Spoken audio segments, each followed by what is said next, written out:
My mom admitted she never wanted me. I was an accident she's regretted for 25 years. In a single venomous sentence, my mother erased 25 years of my life. My mom admitted she never wanted me. I was an accident she's regretted for 25 years. My name is Hannah, and I am 25 years old. The day my world ended began, as most catastrophic days do, with something utterly mundane. It was a Tuesday. The air in the kitchen was thick with the scent of burnt toast and the quiet resentment that had been our family's unspoken third member for as long as I could remember. I was standing by the counter, spreading avocado on a piece of sourdough, talking about my plans. I'd just been offered a junior curator position at a small art gallery in the city, a chance I'd been working toward for years. It meant moving out, getting my own place, finally stepping into a life that felt truly my own. I thought my mom would be proud. I should have known better. She was at the sink, her back to me, scrubbing a pot with a ferocity that seemed disproportionate to the task. The sound of the steel wool on the enamel was a harsh, rhythmic scrape in the silence. When I finished my little speech, she didn't turn around. She just kept scrubbing. My dad, seated at the kitchen table behind his newspaper, cleared his throat, a familiar sound that meant tread carefully. But I was buoyed by my own good news, by the shimmering possibility of my future, so I didn't tread. I pressed. "So, what do you think, Mom?" I asked, my voice bright, a little too loud. "Isn't it great?" The scrubbing stopped. The sudden quiet was more alarming than the noise had been. She turned, and her face was a mask I couldn't quite read. It wasn't anger, not yet. It was something deeper, something older and more tired. Her eyes, the same shade of hazel as mine, looked hollowed out in the morning light filtering through the window over the sink. "Great?" she repeated, her voice a low monotone. "You think leaving is great?" "It's not about leaving," I said, feeling a familiar knot tighten in my stomach. "It's about moving forward, about my career." "Your career?" she scoffed, a bitter, humorless sound. She threw the sponge into the sink with a wet slap. "Everything is always about you, your career, your plans, your life. Did you ever stop to think for 1 second that maybe your life got in the way of someone else's?" The accusation hung in the air, bizarre and out of place. What was she talking about? My life got in the way of hers? She'd been a stay-at-home mom since I was born. By choice, I'd always thought. My dad's job as an engineer was more than enough to support us. I opened my mouth to argue, to defend myself, but the words wouldn't come, because the look on her face had changed. The tiredness was being replaced by something else, something raw and terrifyingly honest. It was the look of a dam about to break. "You want to know what I really think, Hannah?" she hissed, taking a step toward me. My dad lowered his newspaper, his eyes wide with alarm. "I think you taking that job is just the latest in a long line of selfish decisions, a long line that started the moment you were conceived." That's when the air grew thin, when the edges of my vision started to blur. This wasn't just a typical maternal guilt trip. This was different. This was something that felt premeditated, something she'd been holding back for years. I could feel my heart hammering against my ribs, a frantic bird in a cage. "You want the truth?" she continued, her voice rising, cracking with the weight of it. "You want to know what I really think about your life, your plans? I'll tell you. The truth is, I never wanted any of it. I never wanted you." The world didn't just stop, it shattered. Each word was a shard of glass, flying through the air and embedding itself in my skin. I could feel the blood drain from my face, a cold, prickling sensation that started in my scalp and traveled all the way down to my toes.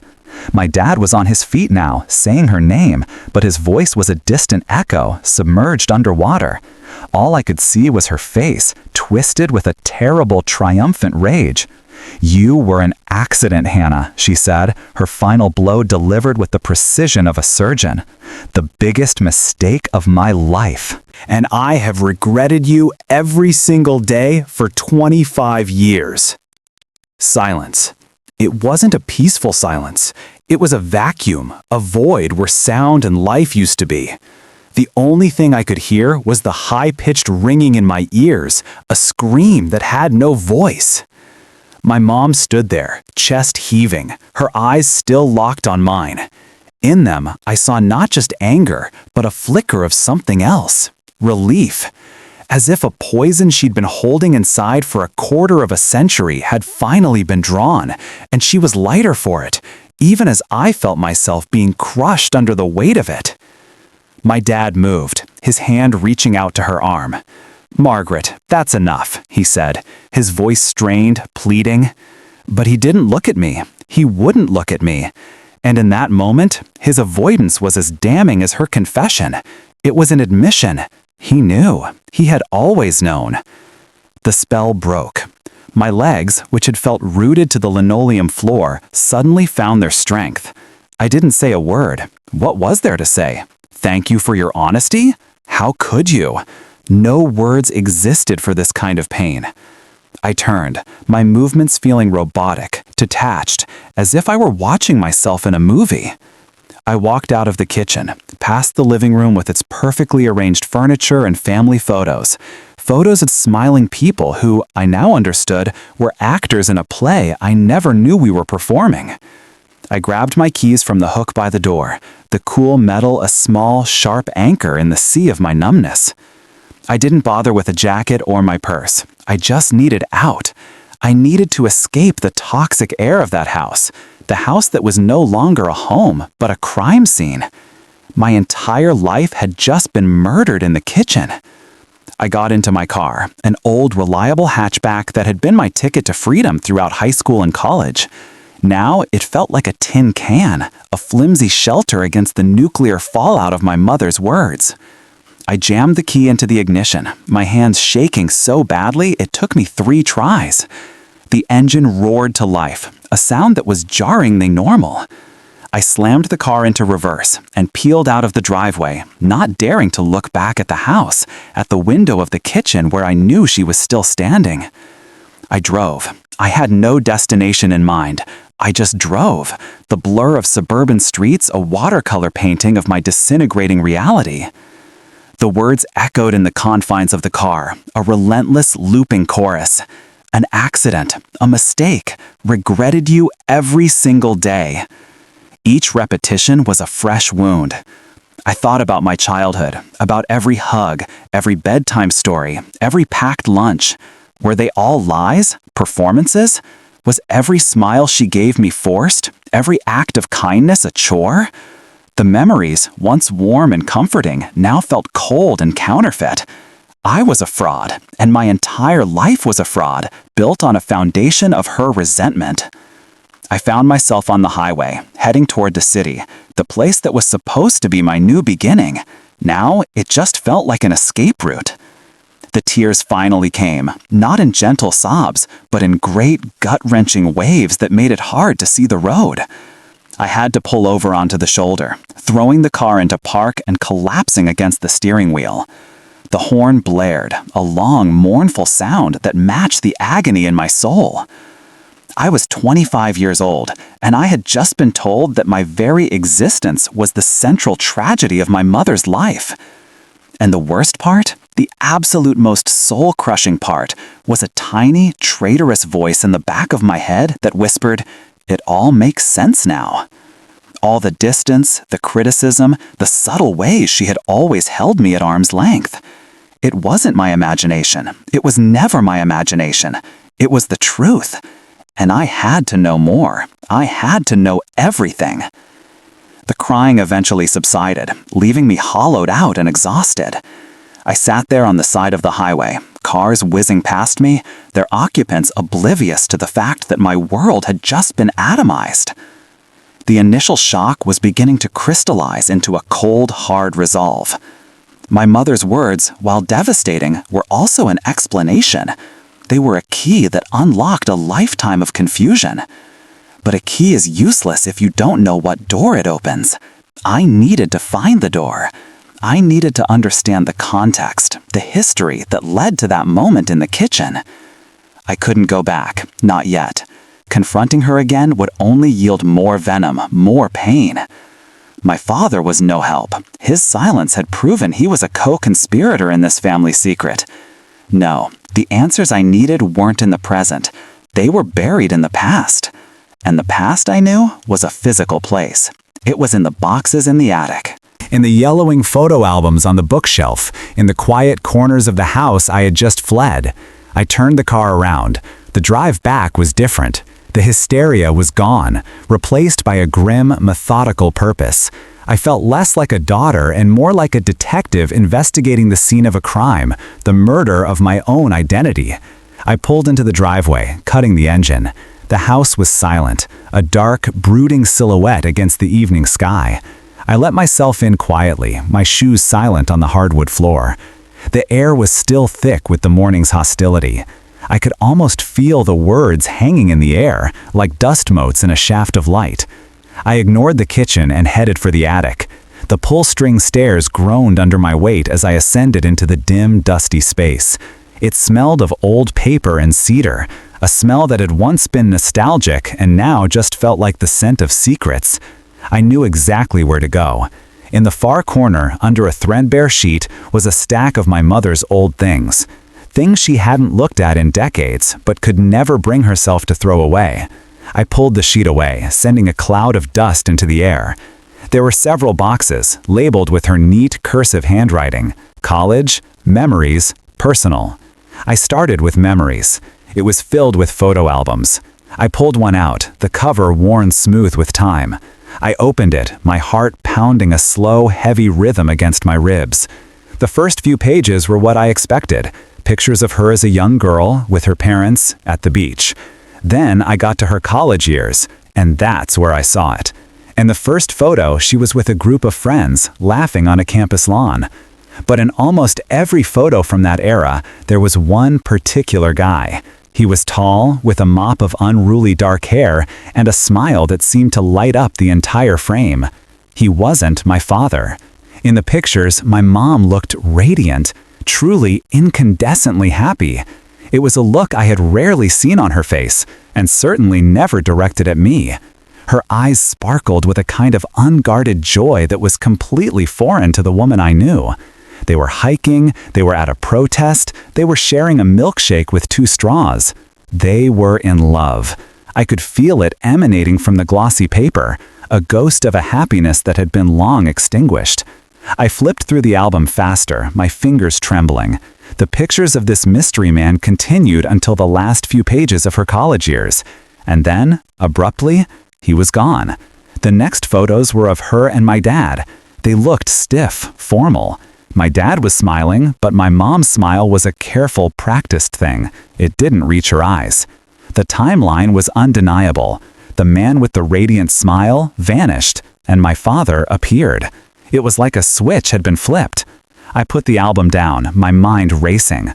This was it. This was the context. My mother hadn't just been a young woman who had an accidental pregnancy. She had been a young woman who had lost a great loss. And my birth, my existence, was intrinsically tied to that loss.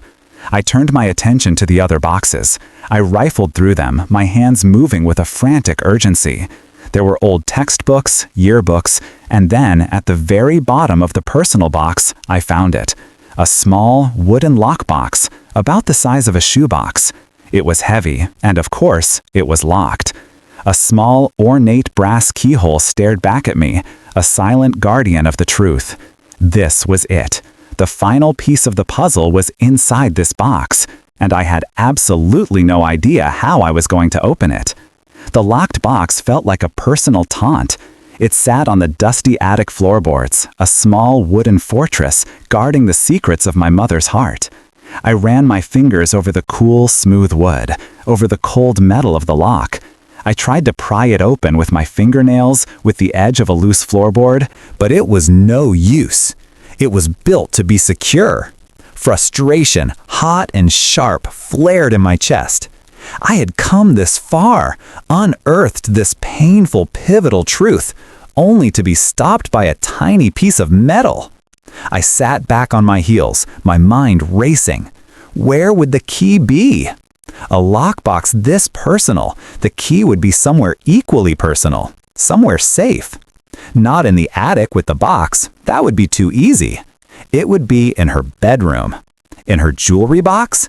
Taped to the back of a drawer?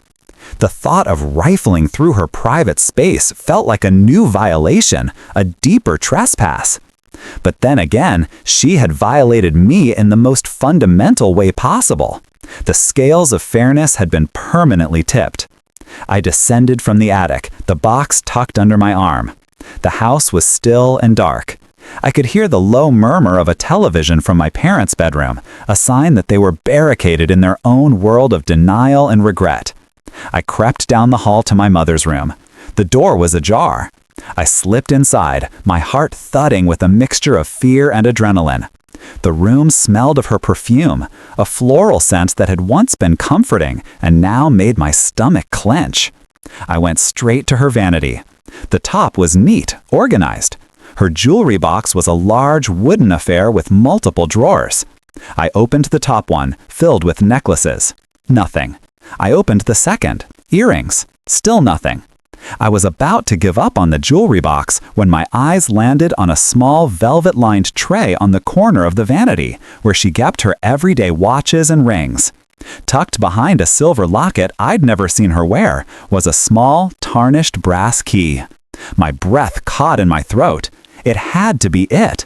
I snatched it, my fingers closing around it with a sense of grim victory. I didn't linger. I took the key and the box and retreated to the safety of my own bedroom, locking the door behind me. The lock clicked into place, a small, satisfying sound in the oppressive quiet of the house. I sat on my bed, the box in my lap. The key slid into the keyhole with a smooth, well-oiled click. It turned. The lock sprang open with a soft pop. This was it, the moment of truth. I lifted the lid, half expecting to find a diary, a written account of her innermost thoughts. But there was no diary. Instead, the box was filled with letters, bundles of them tied together with faded silk ribbons. The handwriting on the envelopes was the same, bold, masculine, and familiar. It was the handwriting of the man from the photographs. My hands shook as I untied the first ribbon. I pulled out a letter, the paper brittle with age. The date on the top was from the summer after my mother's junior year of college. I began to read. The words were passionate, full of dreams and plans. He wrote about traveling the world, about opening a bookstore on the coast, about a life they were going to build together.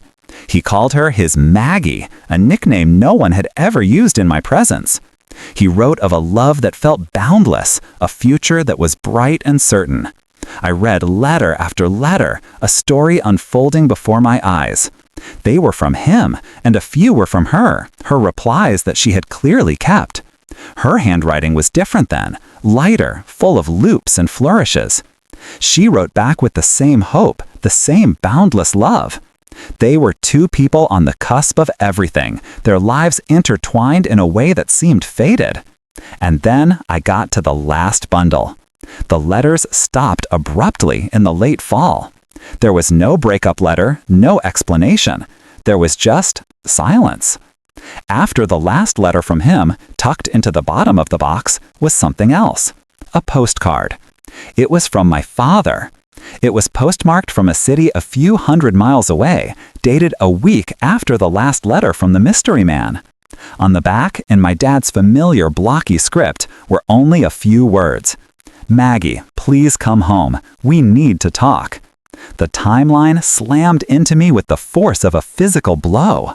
The lost love, the abrupt end, the call from my father. And then, 9 months later, I was born. It wasn't just an accident. It was a replacement, a rebound, a tragedy that had resulted in me. The man's name was signed at the bottom of every letter. A name I had never heard before, a name I could now search for, a name that was the final piece of a puzzle I wasn't sure I wanted to solve. His name was Julian. Knowing his name didn't bring the closure I'd hoped for. Instead, it opened up a chasm of even more questions. Who was Julian? What had happened to him? And how did my father fit into this catastrophic equation? My mother was a lost cause. Her confession had been an act of emotional arson, and she was content to watch the world burn. But my father, his silence was different. It wasn't malicious, it was protective. Not of me, but of her, of the fragile lie they had built their lives upon. He was the keeper of the other half of the story. I found him in his study, a room I rarely entered. It was his sanctuary, a place filled with model ships and technical manuals. He was sitting at his desk, staring out the window into the darkening backyard, a glass of whiskey untouched in his hand. He looked smaller than I'd ever seen him, his shoulders slumped with the weight of unspoken things. He didn't turn when I entered, but I knew he was aware of my presence. The air in the room was heavy with a sorrow so thick it was almost tangible. I didn't have the letters with me. Confronting him with evidence felt too aggressive, too much like a trial. I needed to see if he would tell me on his own. I pulled up the chair opposite his desk, the scraping of its legs on the floor loud in the silence. He finally turned his head to look at me, his eyes weary and full of a deep, abiding sadness. "Hannah," he said, his voice rough. "Dad," I replied, my own voice surprisingly steady. "I need to ask you something, and I need you to tell me the truth. Not the version of the truth you and Mom have been living with, the real truth." He flinched, a subtle tightening of the muscles in his jaw. He looked down at his glass, swirling the amber liquid. For a long moment, I thought he would retreat into his usual fortress of silence. But then he sighed, a sound that seemed to carry the exhaustion of 25 years. "About what your mother said," he began, not meeting my eyes. "It was cruel, unforgivably cruel." "Was it true?" I asked, my voice barely a whisper. He didn't answer right away. He took a sip of his whiskey, his hand trembling slightly. "The truth is complicated, Hannah. It always is." "Uncomplicated for me," I pressed, leaning forward. "I saw the pictures in the attic. I know about Julian."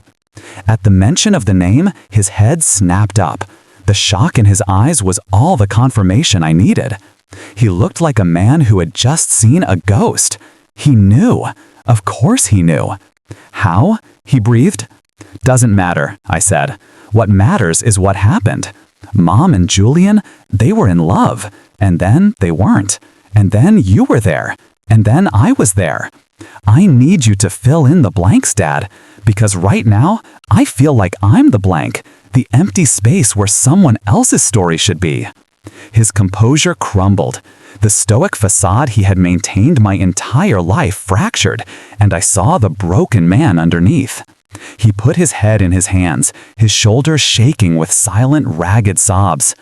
I had never seen my father cry, not once. The sight of it was so jarring, so profoundly sad, that it broke through my own anger and left me with a hollow, aching pity.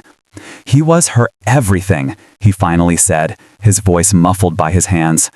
"They had this whole plan. They were going to graduate and move to Oregon, open that bookstore. I was just a friend, the good guy who was always there, listening to her talk about him, about how perfect he was." He looked up, his eyes red-rimmed and glistening. "And then he got a scholarship to study art history in Florence, a full ride. It was his dream. But she couldn't go. Her family, there were problems. Money, health issues. She couldn't leave. He told her to wait for him. A year, 2 at most. He'd come back for her." He paused, taking another shaky breath. "But she didn't want to wait. She felt abandoned. She was heartbroken. And I was there. I was the one who picked up the pieces.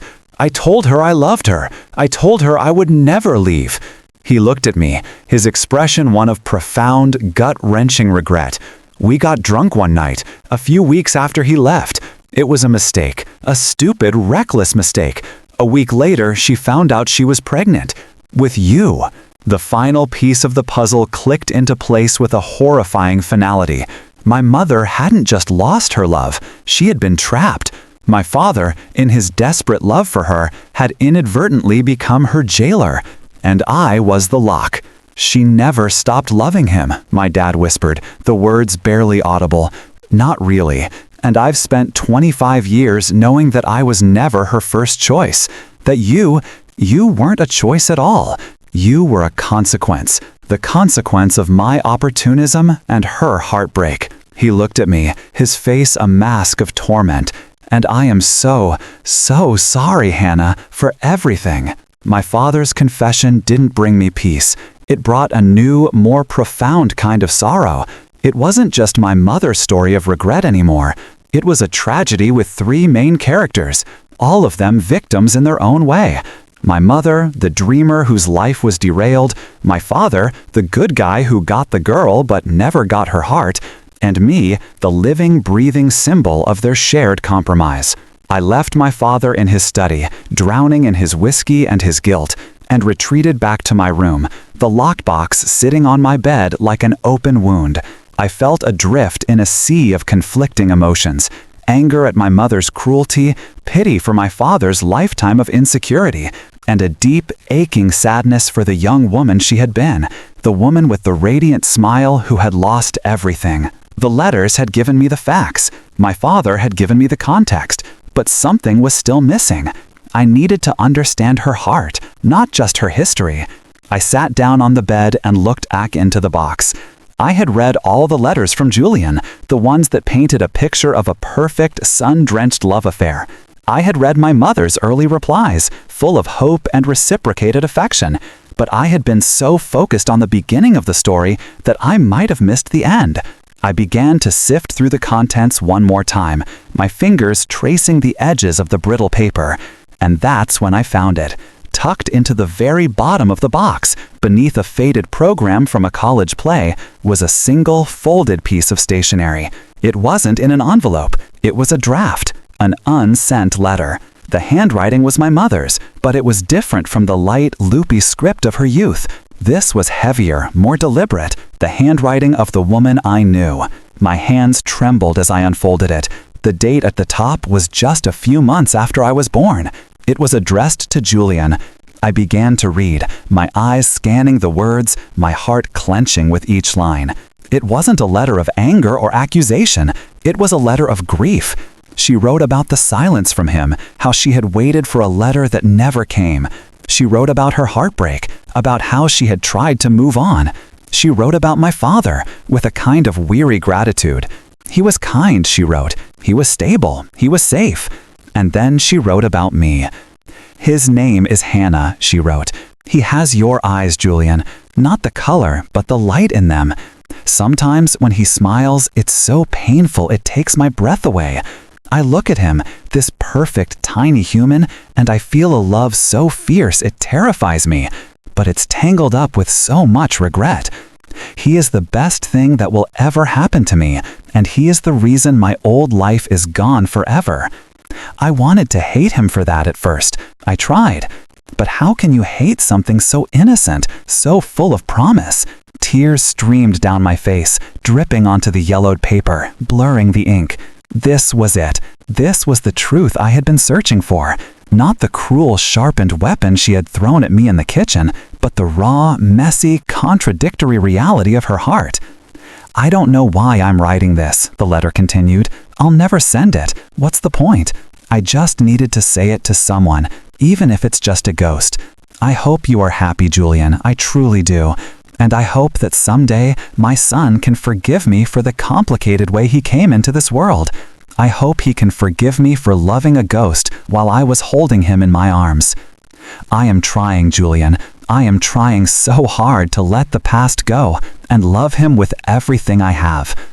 I pray that one day it will be enough." I read the last line and folded the letter, my hands shaking uncontrollably. My mother hadn't regretted me. She had regretted the loss of her dream, the death of the person she was supposed to be. She had been caught in a war between her past and her present, and I had been born on the battlefield. Her cruelty in the kitchen wasn't the truth. It was the buildup of 25 years of unspoken grief, a poison that had finally burst. The unsent letter was her true confession. It was a prayer for forgiveness she never thought she'd deserve, let alone receive. And I was the only person who had ever seen it. The world didn't feel right anymore. The floor beneath my feet seemed unsteady, the air I breathed thin and strange. The unsent letter had rewired my entire perception. The anger that had been fueling me for days had evaporated, replaced by a profound and heartbreaking empathy. I didn't excuse what my mother had said. The words were still venomous, and they would leave scars. But for the first time, I understood the source of the poison. It wasn't malice. It was pain. A deep, unending ache she had carried alone for a quarter of a century. I walked out of my room, the letter clutched in my hand. The house was still, but it felt different. The hostility had dissipated, leaving behind a thick, sorrowful quiet. I could hear the faint, rhythmic ticking of the grandfather clock in the hallway, a sound that had always marked the steady passage of time in our home. Now it sounded like a countdown. I found her in the living room. She was sitting on the edge of the sofa, her back ramrod straight, staring into the unlit fireplace. The room was dark, save for the faint glow of a street lamp filtering through the window. She looked like a statue, a monument to her own misery. She didn't look up as I entered. She probably thought I was there to scream, to cry, to demand more apologies. But I wasn't. I walked over to the armchair opposite her and sat down. For a long time, neither of us spoke. The silence stretched between us, no longer a vacuum, but a space filled with everything that had been left unsaid. I looked at her, really looked at her. I saw the lines etched around her mouth and eyes, lines I had always mistaken for disapproval, but now recognized as the geography of grief. I saw the slump in her shoulders, the weariness of a person who had been carrying a burden far too heavy for one person to bear alone. I thought about the young woman in the photographs, the woman with the radiant smile. She wasn't gone. She was still in there, buried under layers of disappointment and regret. And I thought about the words in her unsent letter. I am trying so hard. She had been trying. Her whole life, she had been trying to reconcile the ghost of her past with the reality of her present, and she had failed. She had failed, and it had poisoned everything. I didn't say any of this. I didn't need to. I slowly unfolded the letter in my lap, the sound of the creasing paper loud in the quiet room. I didn't read it aloud. I just placed it on the coffee table between us and gently slid it across the polished wood until it stopped in front of her. Her eyes, which had been fixed on the dark fireplace, slowly drifted down to the piece of paper. She didn't move at first. Then, tentatively, she reached out a hand, her fingers hovering over the stationery as if it might burn her. She recognized it. Of course she did. She recognized her own handwriting, the words she had written in a moment of desperate honesty never meant for another's eyes. Her gaze lifted from the letter to my face, and in her eyes I saw it. The shock, the horror, the vulnerability of a person who has been completely, utterly seen. All the walls she had built over 25 years crumbled in that single moment. Her carefully constructed fortress of resentment and coldness was gone, and all that was left was the frightened, heartbroken woman inside. A single tear escaped and traced a path down her cheek. She didn't make a sound. She just looked at me, her expression a silent apology, a desperate plea for understanding. And I gave it to her. I didn't need to say the words. I just held her gaze, and I let her see that I knew. I understood. I saw her. Slowly, I got up from my chair and crossed the small space between us. I didn't hug her. It was too soon for that. Instead, I sat down on the sofa beside her, leaving a careful foot of space between us. And then I did the only thing that felt right. I reached over and took her hand. It was cold and trembling in mine. She didn't pull away. She just held on, her grip tightening, as if she were a drowning woman and I was her only lifeline. We sat there in the dark, hand in hand, two people bound by a painful, complicated history, taking the first, fragile step toward a new, more honest beginning. It wasn't forgiveness, not yet, but it was a start. And for now, that was enough.